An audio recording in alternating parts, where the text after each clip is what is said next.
The following is a presentation of the Mat Talk Podcast Network. It's time to go on the mat. The Cedar Valley's longest-running radio show devoted entirely to wrestling. Brought to you by Rolling Ford and the National Wrestling Hall of Fame Dan Gable Museum on 1650 The Fan. Welcome to On the Mat, special Thursday edition. I'm Kyle Klingman of the National Wrestling Hall of Fame Dan Gable Museum, joined by the most beloved man in so many counties that we can't count, because I can't count over 99. It's Doug Van Gelder. How are you, buddy? I wish I was that well known. Well, you have 99 counties.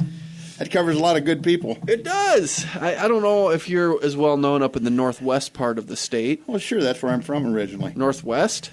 Oh, that's Rock right. Rapids. That's right. You are right. I had an uncle that used to line up matches for me up there for the summer. I had forgotten about that. So I'm glad you reminded me because it just covers the... Full wagers all the time. Great part of the state. It was a blast. When I think of northwest part of the state, I think of the Brains boys. But if you look at a map, historically in the state of Iowa, there aren't a lot of state team championships in the northwest side of the state. There just aren't. I've seen the map, and it's not that way. Yeah. I don't know, was Spencer ever? My uncle was a state champion for Cherokee. Yeah? Back in the 20s, I think it was, late 20s. Wow. As AAU champion then. But okay, well, that's some history, though. Oh, yeah. That's fun history. Yeah. I love that stuff. He ended up being a watchmaker. Well, I love that there's so much that we can tie to even within the state here. I forget that New Hampton hosted the state wrestling championships for a while. For a number of years. Waterloo, of course, did. The West Gym at Cedar Falls did. And we've mentioned those things, but I think it's good to just repeat this so people are aware of what the great history. How it's grown. Well, yeah. Wow. But when you think about Northwest Iowa in particular, it's probably a pretty big deal to be one of those small towns and then go to Des Moines. Yeah. You know, there's Central Lyon up there. That's Rock Rapids. That's where I was born, and they've had a couple of champions, I believe. So, and they never had it when. That's way back when. I mean, they haven't really had it all that long up there, but I mean, 35 years, not 60 probably like Osage or whatever, but yeah. Well, it's fun to think about those programs that have that opportunity. We have someone on the show that's not necessarily northwest Iowa, but it's western Iowa, Council Bluffs, Lewis Central. Travis Paulson is going into the Glen Brand Wrestling Hall of Fame of Iowa on Saturday, June 24th. He'll be our final guest. Travis, you say, or Travis? Travis. Okay. Yeah, he has a twin brother, Trent, and we'll get him on the show. But thought with Travis going out to Virginia to be an assistant wrestling coach, it'd be a great opportunity to talk to him about his new venture. Of course, Iowa State has new staff for Cyclone Nation, and it's led by Kevin Dresser. Travis Paulson was not part of that mix, but I'm glad he got a job at Virginia, and we'll see how he can do out there because I think that's an important Humboldt, job. that's kind of north central, isn't it? Iowa. Yeah. We were talking about Virginia, though. So I know, I understand that. You went to Humboldt. You lost me there. So we were talking about... I flashed back to the northwest Iowa thing when you said Dresser. Okay. Can I sneak in that we also have Chad Zaputil before we go back to northwest Iowa? Oh, no, he's down south. Okay. Well, I know. But Chad Zaputil will be on the show, too. So we got two Glen Brand Hall of Famers who will be going into the Hall of Fame on Saturday, June 24th. We've never had Chad Zaputil on the program. I think we've had Travis on at one point. It's been a few years since we had him on. In fact, I know we have. It was when Chad has never been on? Chad's never been on the show. Really, and it makes sense because I was thinking he was on one. No. Maybe it was when Kent was doing it. I don't think so. I don't think we've ever, at least I have not been part of an interview with Chad. So I'm excited to have both of these guys on the program because they're going into our Hall of Fame. Chad Zaputil will be part of the Dan Gable Celebrity Golf Tournament on Friday, June 23rd, which is the day before the induction ceremony, so we get a chance to talk with both of them. Just a lot of little pieces of news that we need to cover. We haven't been in the studio for a couple weeks. Jeff Bradley had a show. We missed out because of the Cubs. We're on Thursday because of the Cubs, so no Cubs game today. But a few tidbits. You were mentioning Joey Laser from the Panther Wrestling Club. I don't know if you saw his match against Joe Colon in the first round of the U.S. Open. All I can say is, dynamic. Wow. Did you see it or hear about it? Just heard about it. Okay, you heard about it? I mean, you want to talk about fireworks.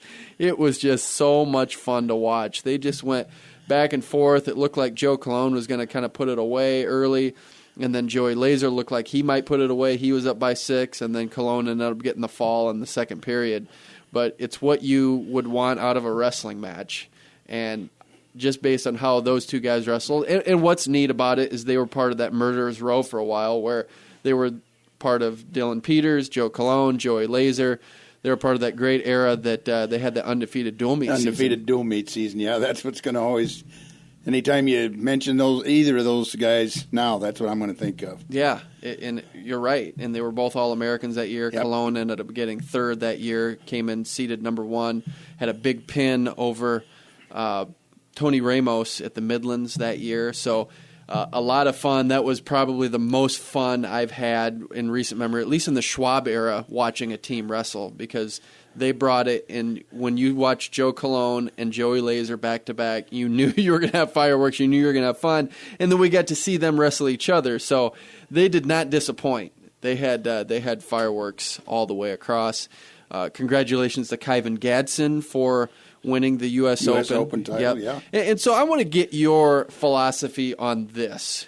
For those who don't follow kind of the bizarre nature of international wrestling or how it's set up with USA Wrestling, so for the freestyle side, which is the most comparable to the collegiate style of wrestling, the men's freestyle, they have a U.S. Open. And so the winner of that U.S. Open gets a bye to the finals of the World Team Trials, unless you are a medalist at the World Championships or the Olympic Games from the year before. So that means Kyle Snyder has an automatic bid to the finals. That means Jaden Cox, if he chooses to compete, there's word that he might not, would have an automatic bid to the finals, and Logan Stieber has an automatic bid. So if you won a weight class other than that, if you won the U.S. Open, you get an automatic bid. It is confusing. So if you took that as a team sport, and you're a Yankees fan, what would that look like? Would you say, hey, the Yankees have an automatic bid to the finals because they won the World Series the year before? Isn't it kind of all new data that you're basing it off of? Do you like that system, first of all, of the previous year's medalists getting an automatic bye to the finals? No, I don't. I don't care for that. I really don't. I don't understand the reasoning behind it, I guess. You know, you're going to have to come out and prove it year after year after year as far as I'm concerned. And if you're not, you're probably cheating yourself because you're not getting experience against the top quality people that you need to have to be able to advance. Okay, so just take that for the previous year. So how do you view it as far as best 2 out of 3? So if you are Tony Ramos, you won the U.S. Open, you earned a right to have a bye to the best of 3 finals. Do you like that system? No. You don't. So no. You just think it should be a straight World Team Trials, similar to what the Greco and the women's freestyle did. That's what they did. They did a straight tournament. The winners or the finalists, best of 3. You think that's the way it should be? That's the way it is. Now, that's what makes most sense to me. You know, I don't, like I said, I don't fully understand what they think they're going to accomplish. You know, okay, I won last year. I'll wait for you guys to beat each other up, and then I'll beat you up. Yeah. You know, it's what kind of philosophy is that? It's flawed, and I think one of the things that concerns me a little bit, too, is that you have a best-of-3 finals. So last year, if you remember at the Olympic trials, Kyle Snyder sat out and waited for Jake Varner, who made it through the mini-tournament and got there. Jake Varner won the first match, 4-4. So based on the criteria, you can win 4-4. It's problematic because at the World Championships, if you lose a match, you are out. You're done. Right. Now, it worked out good because Kyle Snyder ended up winning the Olympic gold medal and they best of 3. But it's a system where, hey, at the World Championships, it's one and done. It's like NCAA tournament basketball. It's like the NCAA wrestling tournament in collegiate. You could also liken it at that point to the World Series. You play the best of 7. So, if best of 3 is not unreasonable. I can understand that. I can too, And I'm actually in favor of that because I think you're going to get the right person on the team for that. But I just think from a mentality point of view is that, hey, you got to be ready to win every single match to be a world champion. And so you don't get any room for error at the world championships, especially in that first round. We've seen that where you might get the best 2 people in the world in the first round. Now, they're adding some seeding components into the world championships now, and I get that. But all in all, you have to be ready to go. And if you make it to the finals, you can't say, hey, I lost in the finals. Well, I got 2 more matches to go. It does change your mentality and how you approach every match. And so with the World Team Trials coming up, I think the system we need to look at needs to be reexamined, and it would be great to get Bill Zadek on the show to just even talk about the philosophy and see what he thinks and what goes through their mind. About 5 weeks? 4 weeks? Yeah, what is it?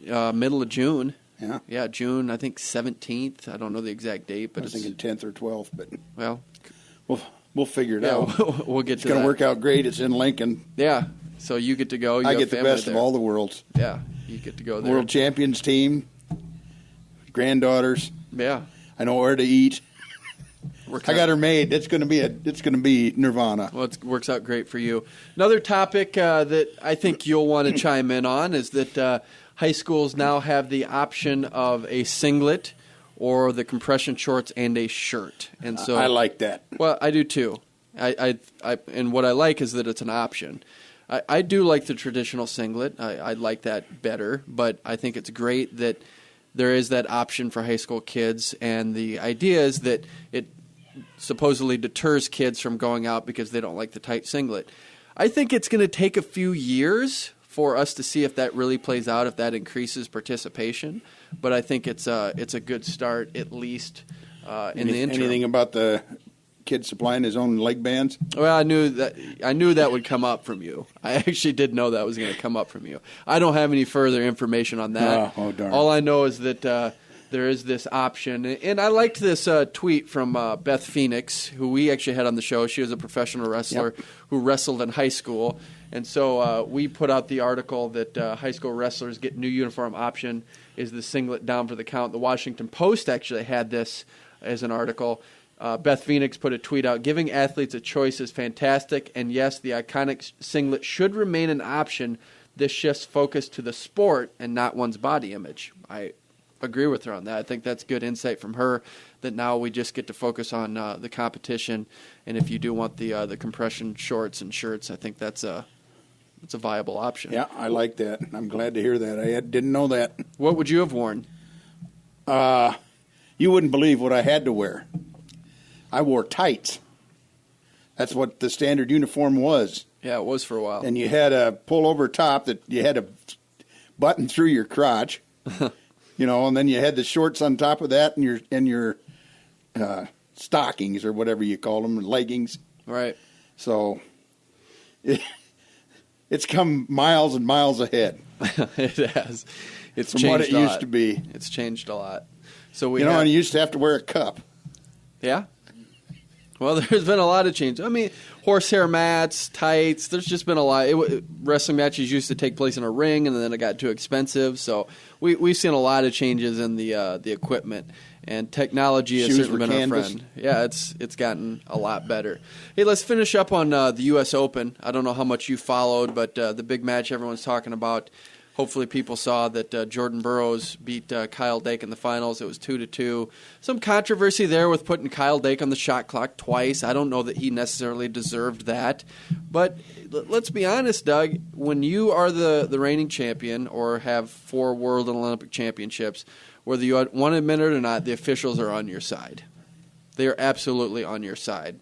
And I think there is a little bit of mentality that they feel like they have the right to pick the team.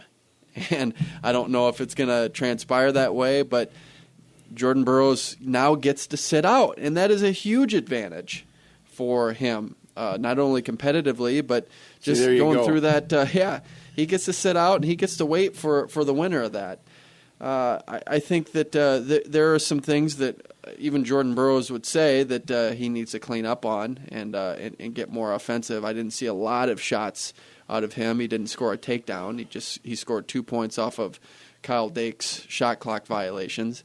But I tell you, I think that Kyle Dake's coming. I just think he has a great opportunity to make the world team, he's even still going young. through. He's not pushing his maximum physical ability age yet, I don't think. He's close. He graduated. Is he like 26? Well, probably 26, 27. So he's in that range, and he's getting to the point where 28 to 30, I think, is the best years. I think so, especially with wrestling in the United States. I think that's when guys get really good. Kyle Snyder certainly proving that wrong to a certain degree, but and so is Jaden Cox. These guys came and did it right away. I just keep imagining how good Snyder can be. Hopefully, he's got some maturing to do yet. So yeah, but regardless, he's got 2 in the bank. I know. He's got 2 NCAA titles. That's what's great. He's got a world and Olympic title, and so you can't take away that legacy. But from your vantage point, when you hear that with Jordan Burroughs winning 2-2 over Kyle Dake, even if he makes the world championship team, do you feel like he would be the favorite to win it? Even Burroughs? now? Yeah. Just after what you saw last year with him getting tech fauled on the backside, losing to the Russian, I just think there's a lot of variables where he's not the dominant wrestler right now. I think they may have made enough technical changes to be able to keep Burroughs on the low side of the score. Yeah. Well, we're going to find out on that. Gwizdowski is now the top dog at super heavyweight. It was Tervel for a long time, so we're going to, at minimum, see someone new in there. Tervel's had a lot of injuries, hasn't he? He has, and I think he's done. Yeah, we talked to him in Las Vegas a year ago. Yeah. Or year and a half. What was that? It'd be a year and a half ago. And he did not wrestle. No, I know. Yeah. And you could tell then that it was bothering him then that he was, couldn't overcome that injury and get involved in the wrestling. But yeah, your body has ways of telling you when to quit. Yeah, it sure does. Tony Ramos, I got to admit, he surprised me. I didn't think he was going to win the U.S. Open. I just thought his time had come and gone. He's made a couple world teams, but he is just like glue. He just is very hard to beat. I thought this was Nashon Garrett's year to win the U.S. Open, and he can still make the world team. But, again, the privilege is sitting out and waiting for the winner of that mini tournament to come through. Yep. Tony Ramos in another nice spot to make another world championship team. And based on what you saw the results, he's a tough out. And you have to really do something similar to what that Dan Dennis did, is you have to go out and you just have to absolutely overwhelm him and just take him out of his game. If you keep it close, Tony Ramos is going to find a way because he is just absolutely going to stay on you. Dennis wasn't there, was he? No, he's done.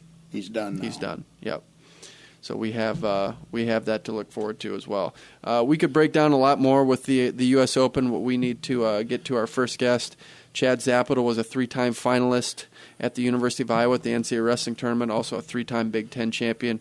Most importantly, he is going into the Glen Brand Wrestling Hall of Fame of Iowa on Saturday, June 24th. We'll get to discuss that with Chad next on the mat. 24 hours a day, 7 days a week. When all you want is sports, all you need is 1650 The Fan. We are back on the mat, 1650 The Fan. I am Kyle Klingman of the National Wrestling Hall of Fame, Day and Gable Museum, along with Doug Van Gelder, our first guest going into the Glen Brand Wrestling Hall of Fame of Iowa, class of 2017. That induction ceremony will take place Saturday, June 24th in Waterloo, Iowa. He's a 3-time Big Ten champion, 3-time NCAA championships finalist. And as we mentioned, he is from Centerville, Iowa, 2-time state wrestling champion. And I love this stat. All 3 of his finals opponents were against future college teammates, and that included the current Iowa coaches, Tom and Terry Brands. Chad Zaputil, how are you? I'm doing great. Hey, great to have you on the show. Doug and I have an argument. He thinks you've been on the show before. I don't think you have. Can you settle it for us? I don't know if I could remember or not if I've been on his show. If he's talking about maybe way back when I was in competing, I suppose it's possible, but definitely not anything as of late. So. Okay, well, we started the show in 2007, so we're going to say no, and this is our first time to talk to you, which we're excited about, and we're excited that you're being inducted into the Glen Brand Wrestling Hall of Fame of Iowa. Thoughts on your induction? This is a big honor for us, particularly, because this is a big part of our museum. Your thoughts on going into the Hall of Fame? Well, it's an incredible honor. I have to say, is a bit surprised. Just because it's such a big honor, and obviously the great wrestling tradition that Iowa has is quite well known around the country. I currently live in California, as you know now, and it's whenever you mention Iowa wrestling, it's well known everywhere as having just a great tradition, and so that just makes it such an honor to be involved. So. Tell us what you're doing in California so we can get up to speed on where you're doing and what your current occupation is. Well, similar to what I did in Iowa, my father was in construction, and I'm doing the same thing now. We do all different phases of kind of some construction out in California, from remodel to we actually have some kind of big contracts with doing maintenance for some property management companies, and so it's just kind of, I guess, same thing I've done my whole life in some phases of construction, or being able to just fix things in that industry. So that's what I'm doing currently in California. I kind of have some other things that the company does as well, as far as providing crews for different types of like events and things. But basically, it's kind of always been construction. It's when we had the fallout of kind of 2007, 2008, when things got a little bit slow, we branched out and did a few different things to kind of keep some of our guys busy. But for the most part, we've always kind of centered around doing construction. So. And do people recognize your contributions to the sport out there? California is a little bit removed from the sport of wrestling, and where Iowa, it's huge. I don't know if it's as big in California. What's the wrestling landscape like for you where you are? Well, California has some great wrestling.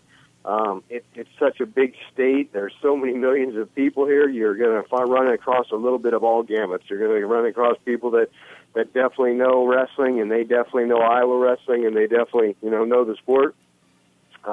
There's plenty of people that don't know much about it, and there's people that think wrestling is the pro wrestling that you see on TV on occasion as well. So you kind of run across a little bit of everything. The one thing that I kind of always, the way I explain it to people is, there's a lot of pockets of wrestling around the state. In some areas, it's much bigger than others, and it doesn't necessarily mean northern or southern. There's just kind of pockets of it, and it's like in those little pockets, there's definitely some diehard wrestling fans and some diehard wrestlers, and you can go 20 miles down the road and they don't even know what the sport that it's going on. So it's kind of a weird state in that, but with so many millions of people.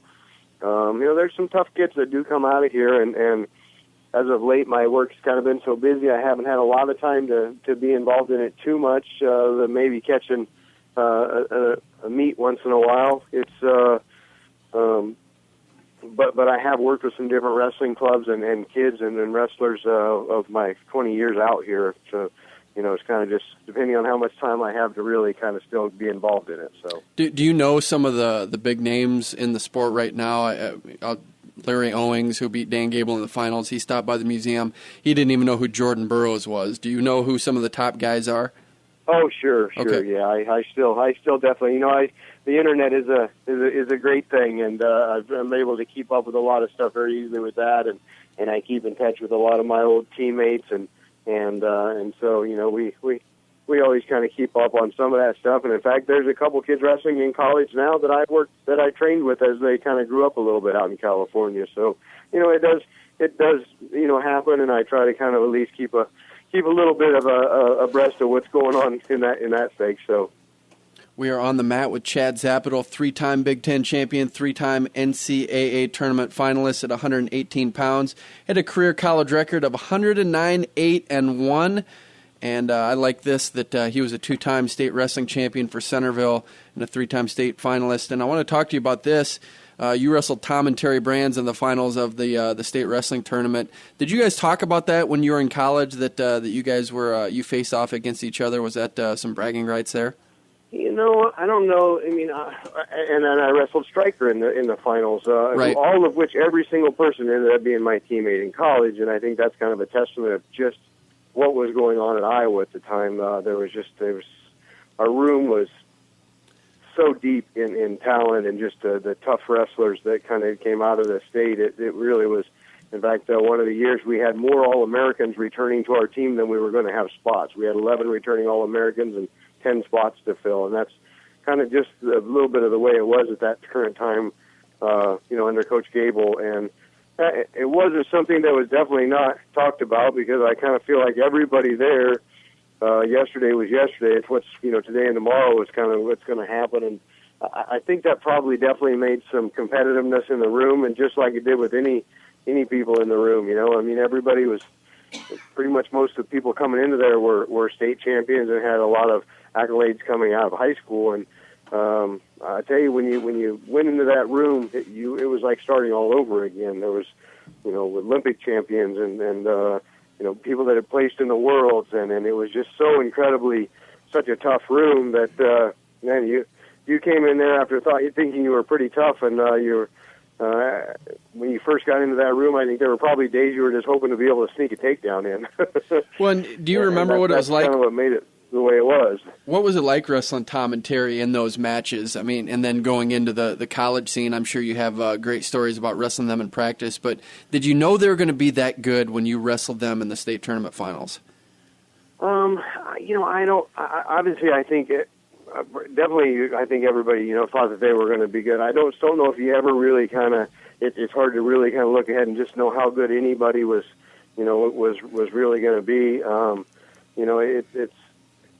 I think that the one thing that you kind of learn, and then a lot of people have make the adjustment quicker than others, maybe due to styles, maybe due to a lot of things. But as I mentioned, I think coming into that room, there were times when you really felt like you were kind of starting all over again. And then I think that's one of the things that, that some people, like I said, they adapt to either quicker, or maybe their style is, allows them to do that better than others. And that's why it's so tough. I mean, you've seen some incredibly talented kids in high school that don't always fare as well. I think the thing that made them do so well is obviously just their extreme mental toughness, and that's just what they were going to, not going to take ever getting beat very well, and that's what allowed them to do that. And it's some people's bodies don't hold up as well. Some people are plagued with injuries. It's just such a tough, demanding sport that sometimes it's really hard to know how things are going to go at that next level. And just like some people aren't able to adapt on the freestyle as well. I think that's just one of the great things about the sport is it's just a demanding sport, and it just makes you have to you learn to adapt and to overcome any obstacles that are put in front of you.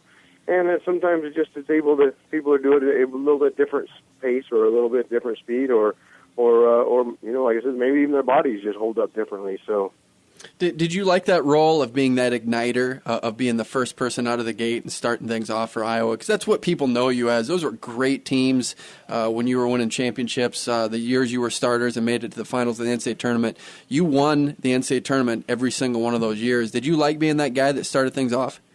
I did. I mean, I think one of the things that was incredible about it is just literally coming out of the tunnel at Carver Hawkeye Arena. That's just, in looking back, that's one of the things that, that you just have such fond memories and such a great memory of. I mean, when you came out of there and the fans kind of standing up and going crazy. I mean, it's there's very few feelings that you get like when when some of those things, and I guess having that ability to kind of kick things off, and it's not always. Different times it's been done differently, when they don't always start at 118, but that pretty much was the way it was when I was there, and it was a neat experience to be able to come out of there and have those fans go crazy and be able to kind of get that, hopefully anyway, get that ball rolling in the right direction. Yeah, and you weren't you were the only one of the first five that wasn't an identical twin, because it went Brands, Steiner, so you kind of had your own look out there. We are on the mat with Chad Zaputil, three-time NCAA tournament finalist, three-time Big Ten champion. He's going into the Glen Wrestling Hall of Fame of Iowa on June 24th, 2017. And in Dan Gable's first book, he has a chapter called the Tattoos of Chad Zaputil. Take us through those tattoos and why you did that and had the Hawkeye ripping the heart out of your chest, and why you felt like you needed to do that. Well, there wasn't something that was planned ahead or anything like that. I mean, I just happened to, I'm a tattoo guy. I mean, I have a number of tattoos, today.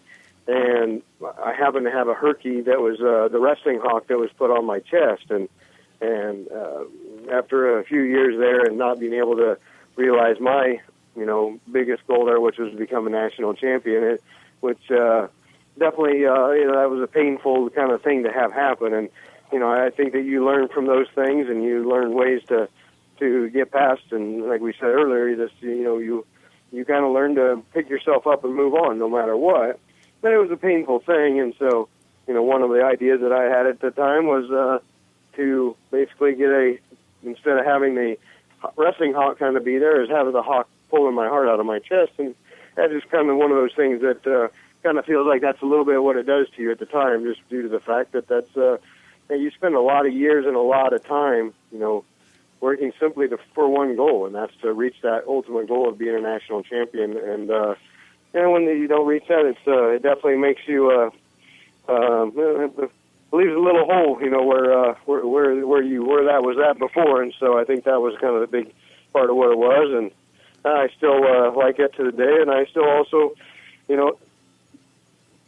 have great fond memories of my time wrestling in Iowa. But there'll always be a little bit of a spot where when you didn't reach that goal, that's not something that just goes away. It's always going to be there, and it's not in a negative way. It's something that you always continue to use just to kind of make sure that you do better tomorrow than you did today, kind of thing. Did Gable really rip open your shirt and say, "Let me see the tattoo"?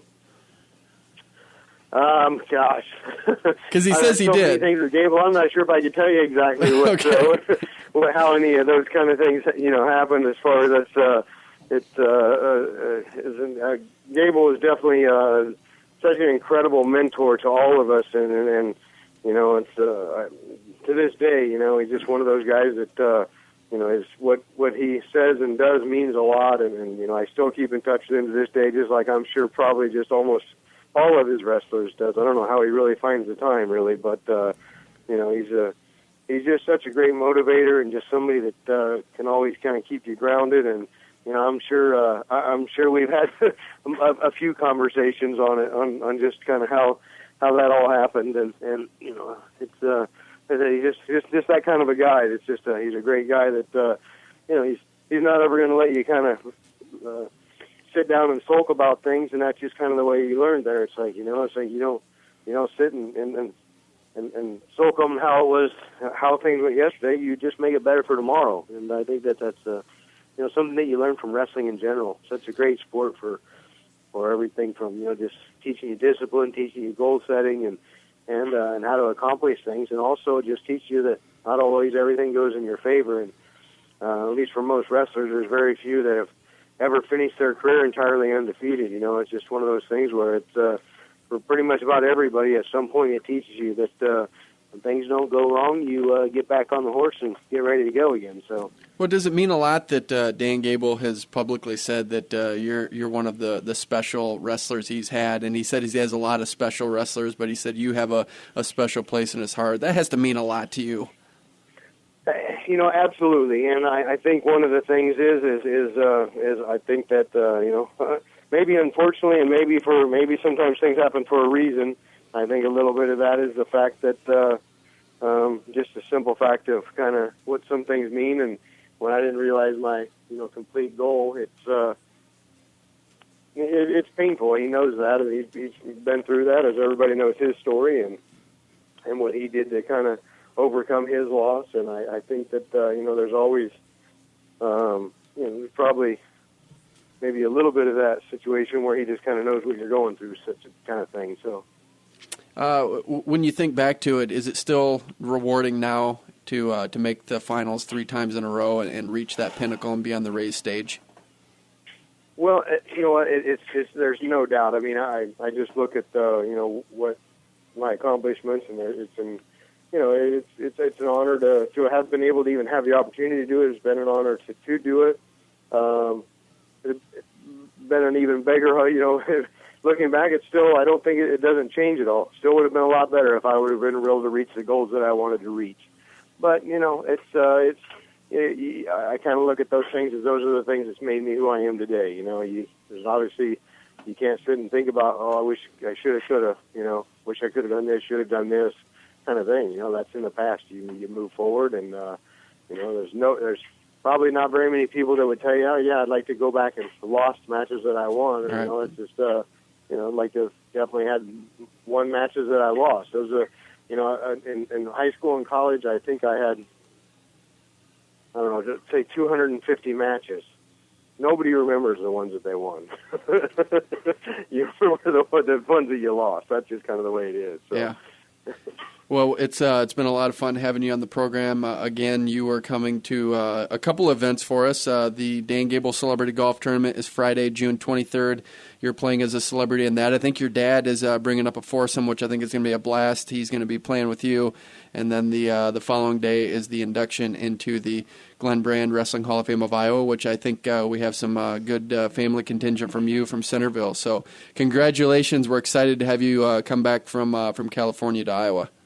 Well, thank you very much. I really look forward to getting back there. I look forward to the Golf Classic. Hope nobody expects too much from me on the golf course, but I look forward to doing it, and I'm very honored to be in the ceremony. Yeah, no expectations of the golf. There's some really horrific players, so it's a battle for the worst, that's for sure. But congratulations. Thanks for coming on the show.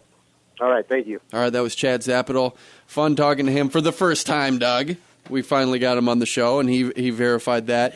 We have another Hall of Famer. He's an identical twin. We have one of those twins, Travis Paulsen, also going into the Glen Wrestling Hall of Fame of Iowa. He's next on the mat. Log on and listen online at 1650thefan.com, the online home of 1650 The Fan.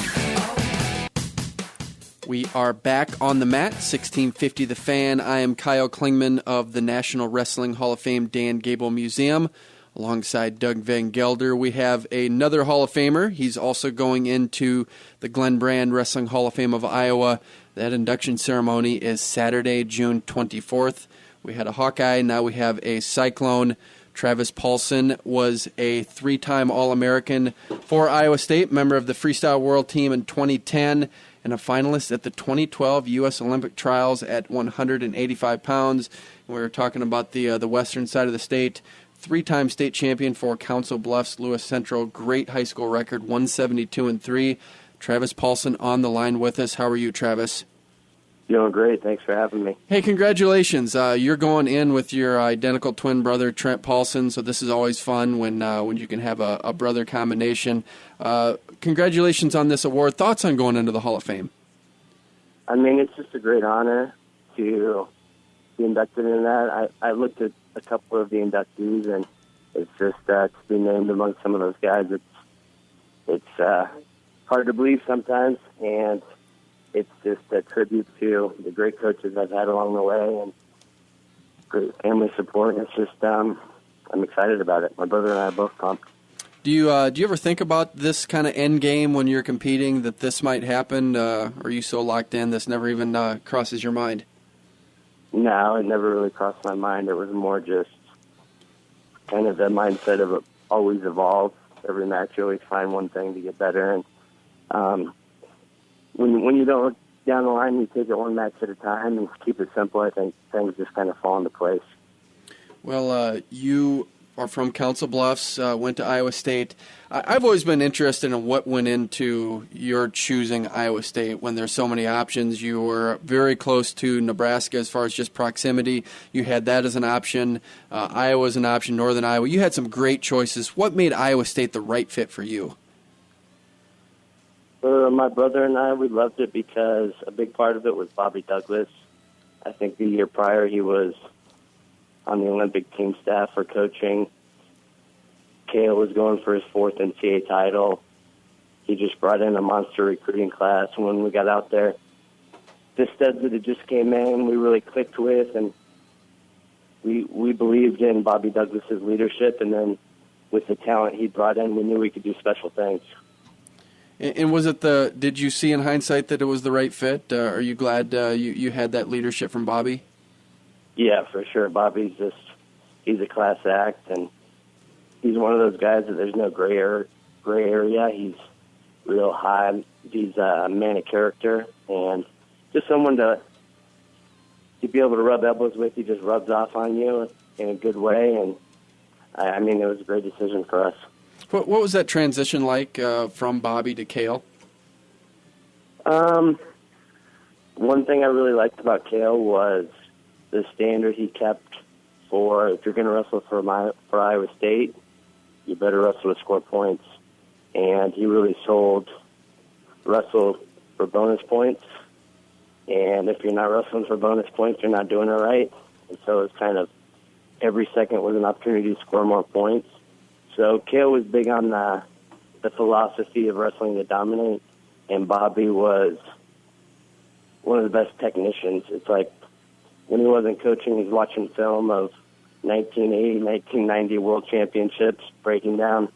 I remember he showed Whizzer Kick one day, and my brother and I were like, what the heck is this? This will never work. And then we see it at the World Championships. And he just, so I'd say Bobby, great technique, man of character, and Cale, another great guy, but the philosophy that he pushes is great. So how did Bobby get the best out of an athlete? Because he is an enigma. I mean, he's one of these guys that knows so much about the sport and really is that Bruce Lee type of figure where he knows so much. How did he draw that out of you so you could reach your potential?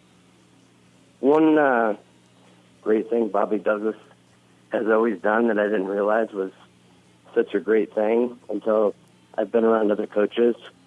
There was never one way or the highway, and he never really tried to change your style. He'd say, listen, there's a reason you're at Iowa State. You won your entire life. You do a lot of things great, and I'm only going to tighten that up, give you a few more options to get there. And so he'd focus on your strengths, and it wasn't like one way or the highway. He'd give you 3 or 4 options in one position and say, pick which one works best for you. We are on the mat with Travis Paulsen. He is going into the Glen Brand Wrestling Hall of Fame of Iowa. 2017 induction class. The induction ceremony will take place Saturday, June 24th at 5 Sullivan Brothers Convention Center. And when you mentioned Travis Paulsen, you also mentioned Trent Paulson growing up together. I'm assuming, and I think we've talked to you about this before, that there had to be tons and tons of fights growing up. How accurate is that? Yeah, that's as accurate as it can be. I mean, I remember literally, we were raised on a horse farm, and so sometimes my mom would go out and start doing chores, and we'd be in the house alone, and I can just remember fight after fight after fight, and it seemed like my mom said we had endless energy, and she wanted to channel it, so we got into wrestling. It was just a nice fit for us. Now, you're part of that, and a lot of people will say when you have an identical twin that can really help you in the sport of wrestling. Is having an identical twin brother at your comparable weight and you're both competitive and you both have some energy to release, is that why you guys got good? Oh, for sure. I feel like I've had an advantage my entire life over competition because a lot of people talk about, oh, my big brother was always beating up on me. And I'd say, well, imagine a brother the same size, same mindset, and you're always trying to get one above the other. It's just like it's like younger, you just push each other to a higher and higher limit, and we're so comfortable with each other, and we have the same mindset to where if one of us we feel like the other one's slacking, we aren't afraid to ruffle feathers and call them out. And so it was always a great situation, even with coaching, because so Trent and I were both full-time at Iowa State the last 2 years, and being in the office together with recruiting, Trent would be like, hey, I just talked to this recruit on the phone for an hour last night, and I got this, and this. What the heck have you done lately? And so we just, in all aspects, we bring out the best in each other. Now, one of the most unique stories that has come in wrestling is when you guys met each other at the World Team Trials. I think it was in Council Bluffs that year, either Council Bluffs or Sioux City. You can correct me. It was Council Bluffs. Your hometown, and you guys faced off against each other. That had to be unbelievably strange to wrestle each other in competition, because I think it's the only time you faced each other at that level. What was that like? I mean, definitely the toughest match I've ever wrestled in terms of figuring it out mentally when you have to wrestle your brother. And it was tack on, it's in your hometown. And so it was weird because we both had a nice crowd every other match. But then when we met in the finals of the mini tournament, it was like you could hear a pin drop. And it was a challenge because we wrestle every day and we know each other so well. So it's like almost a chess match. I knew if I hit a shot, he was going to defend it this way and he was going to defend it that way. And then we'd eventually get to the third, fourth position where somebody put some points on the board. But definitely a different match than any other I can think of. Now, and that had to be so strange for your parents because you won that match, by the way, and you went on to make a world team. Did you talk to your parents about what that was like, what it was like to console Trent and celebrate your victory? Basically, my parents just said, never again. After that match, they just said it. They followed our career our entire life. They've always been so supportive, and they said, we haven't really given our opinion much. We let you do your own thing, but we don't want to see you guys wrestle again. We're happy for one, sad for the other, and it just breaks our heart. And so we had to figure out, and that was the reason I ended up going up a weight class in 2012 to the Olympic trials because didn't want to have to wrestle each other again to make the team. We are on the mat with Travis Paulsen, 3-time All-American for Iowa State, member of the Freestyle World Team in 2010, made the finals of the 2012 U.S. Olympic trials. And when I lay out those credentials, they're freestyle heavy. Why did you find more success on the freestyle side of things than maybe in college? I think injuries played a part of it. And also, I've always had some guys don't even know freestyle that well in terms of traveling around. You work with different coaches, and they mainly focus on folk style, to where every coach I've worked with my entire life has emphasized freestyle just as much as folk style and year-round wrestling. And so I just felt like I've always had great coaches and mentors, and getting healthy and having great coaching, it just things fell into place. You are now an assistant coach at Virginia. How did this all take place? Of course, there's been a transition at Iowa State, and you were on that staff. How did this Virginia opportunity come about? Just crazy coincidence. So the head coach, Steve Garland, was the keynote speaker at the Champions Breakfast at the NCAA tournament. It was an SCA event, and I knew he was a good guy. I've seen him around at the NWCA conference, but hearing him speak at NCAAs, I was kind of blown away by what he represents, and he wants to win, but he wants to win the right way, and real high-character guy that almost reminded me of the type of character Bobby Douglas has. And then I think I sent him an email or a text, I can't remember, and just said, great job on the speech. It was inspirational, and then got back from NCAAs, and randomly one of his assistants wanted to go into seminary school, and he's going to be a pastor, and so position opened up. He called me and said that message meant a lot. He liked the reinforcement. He liked what I represent, and asked if I'd be interested. And so that's kind of how that came about. Crazy. And so was there a little bit of, not panic, but just uncertainty after Kevin Dresser got the job of what you were going to do next? No. We had a few different options, and I don't know. I've always been on the side of the fence where, and people have asked me questions like, aren't you worried about this? But I've always kind of had a sense of peace that as long as you're willing to do the right things and willing to have the work ethic needed, that things will figure themselves out. And it doesn't do any good to waste time with worry or panic, and just be the best version of yourself.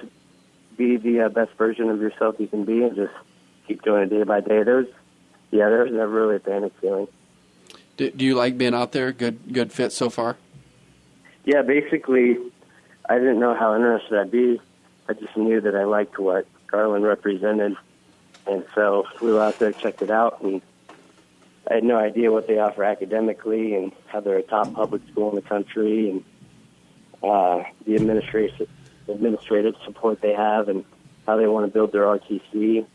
And I wouldn't be heading out to Virginia unless I felt like they could win at the highest level. And so I was really impressed with everything they have put together here in Trout. So. You gonna have a good family contingent at the banquet for the Glen Brand induction? Yep, there will be a big representation. All right. We'll see who shows up, but we sent out a lot of invites. Well, what are the chances that we can get you and your brother to scuffle up on stage?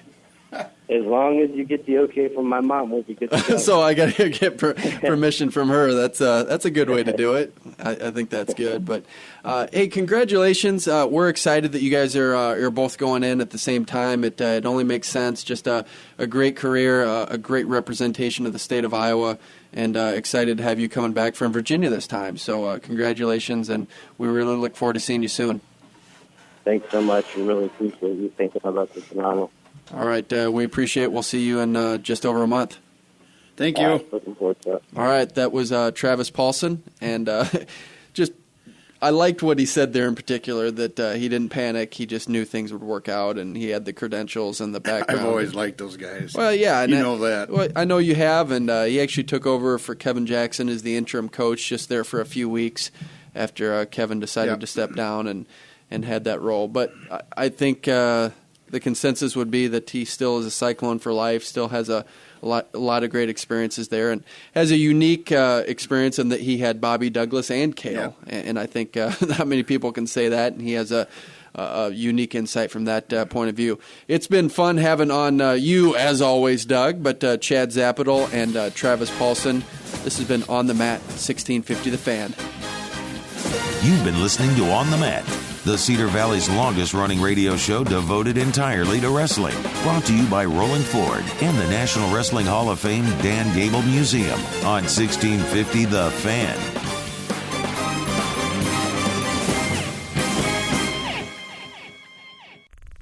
This show is part of the Matt Talk Podcast Network. For more wrestling podcasts, head over to MattTalkOnline.com.